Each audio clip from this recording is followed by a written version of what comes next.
Y en este segundo bloque de Comunas TV estamos con un amigo, con un militante, con un dirigente político.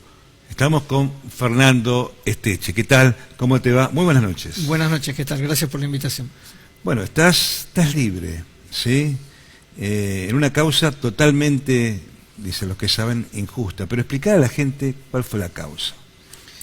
No, la causa, una cosa es la carátula y otra es la causa. La causa es la persecución que tuvo y la revancha, en una operación de revancha que inició el macrismo contra las expectativas y la esperanza de nuestro pueblo, que estaban en el cuerpo, en el físico y en el nombre de Cristina Fernández de Kirchner. Y en el marco de eso, más de un centenar de compañeros que van desde dirigentes políticos, dirigentes sociales, exfuncionarios, empresarios, terminamos siendo consortes de causa, de carátula de Cristina Fernández de Kirchner. En el caso mío, la carátula tuvo que ver con el memorándum de entendimiento con República Islámica de Irán, una política de Estado votada por el Congreso de la Nación, donde a partir de unas escuchas ilegales ordenadas por el fiscal Nisman, de quien Canicova Corral ya incluso le impugnó la provisión de esas escuchas, y hay un doble conforme de la no existencia de delito. Esto nace de la denuncia Nisman.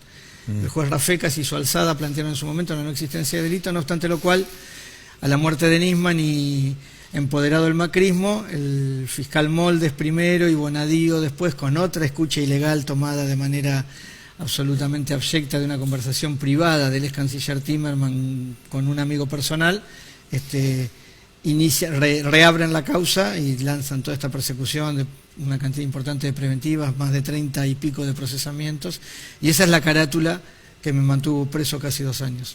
A ver, vos funcionario no sos, no eras, sí, el memorándum en principio es una política de Estado, fue sancionada a favor del gobierno, es una de las cosas que el gobierno de Cristina siempre dice a favor, de repente es en contra, de repente las autoridades de Irak estaban reunidas, sí, en el exterior con autoridades norteamericanas.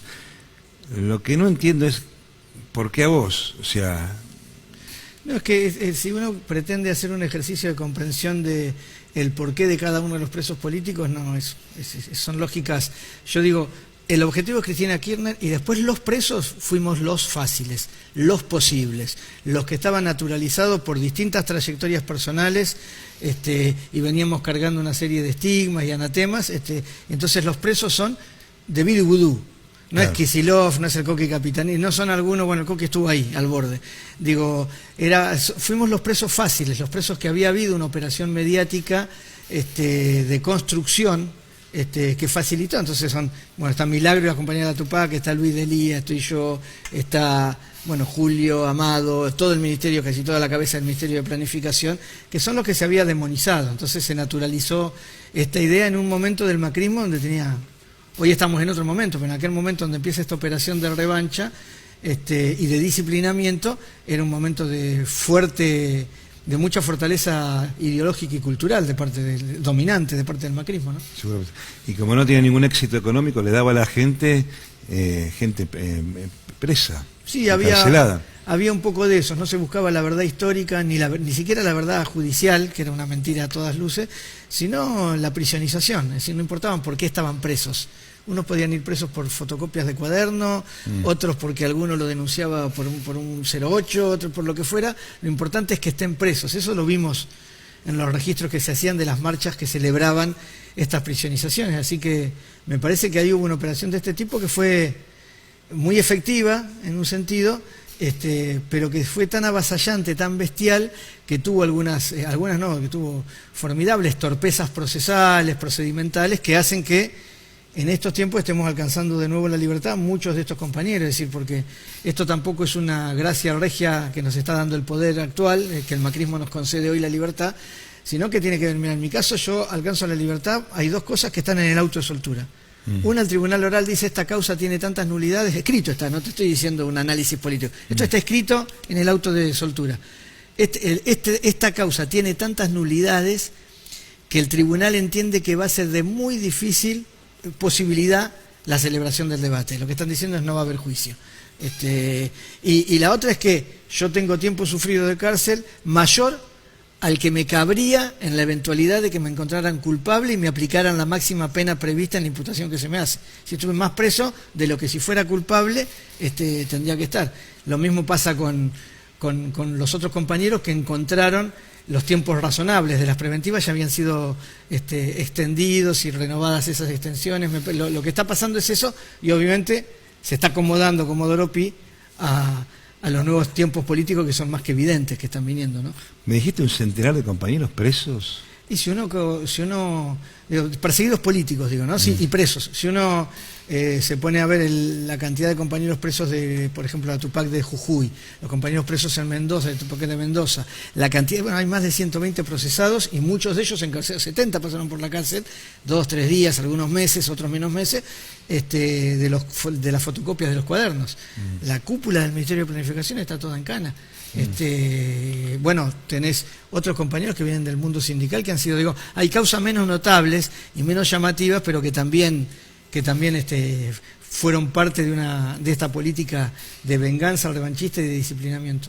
Lo que yo me acuerdo también que hay unos compañeros de Tupac Amaru, claro, ¿sí?, que están detenidos por pintar paredes. Sí, por eso te digo, causas de estas, por eso te digo, más de un centenar en los registros que tiene los organismos de derechos humanos y el Foro por la Democracia y la Defensa de los Presos. Pero había 2 que eran empleados de la FIP, de ellos mismos. Bueno, yo estuve alojado con ellos. Yo estuve alojado con Martín y Nicolás, que son los 2 compañeros que se los acusaba de haber filtrado los datos que evidenciaban el desfalco que significó el blanqueo de capitales de parte del hermano de Macri. Ellos sufrieron 6 meses de cárcel por eso. Y capaz que ni fueron. Eran empleados, además en términos operativos lo que hicieron era brindar la información que se requería, en una información que en su momento cuando se les requirió no era reservada. Después hicieron un decreto para que sea información reservada, donde deberíamos analizar por qué tiene que ser información reservada un blanqueo de capitales, que es evidentemente la legalización de una evasión fiscal. Ahora, ¿vos cómo quedás frente al Estado? Porque si tuviste más tiempo de correspondía, inmediatamente iniciaría juicios, creo yo. Sí, pero incluso la imputación que se nos hace, porque vos fíjate que el delito empieza siendo un delito de traición a la patria, que en la locura de Bonadío pretendía que estábamos en guerra, entonces digo, la única manera posible era estar en una situación de guerra, esto se le desmoronó inmediatamente, pero el delito es de encubrimiento, se puede encubrir al autor de otro delito. Para ser autor de otro delito tiene que haber una sentencia judicial que diga que hay autores de otro delito.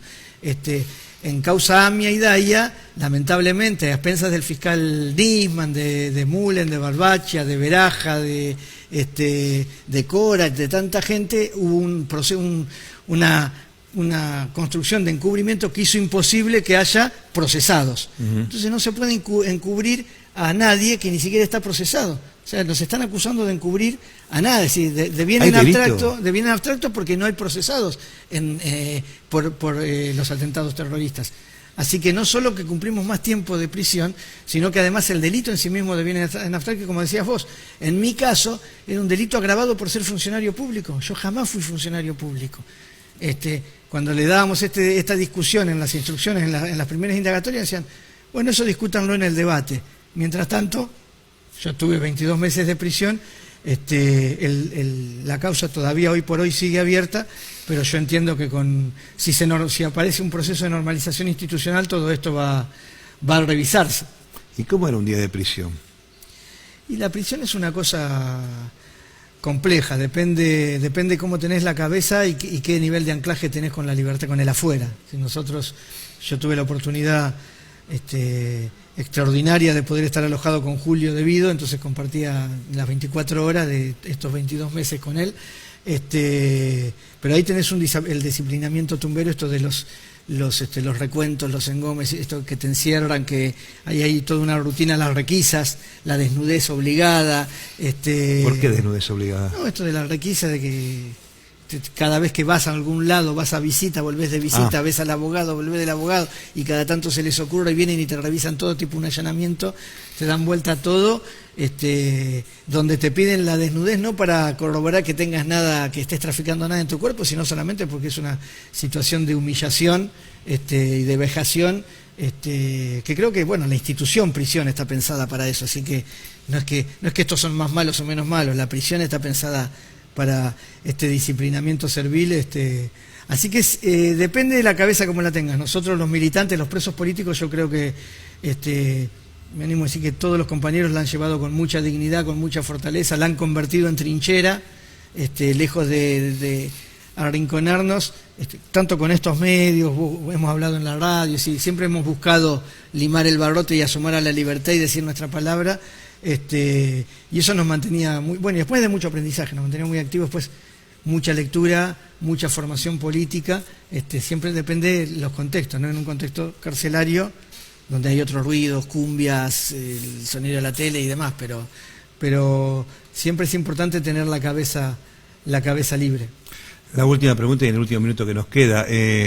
Vos sos conocido, saltaste a la fama como líder de Quebracho. Sí.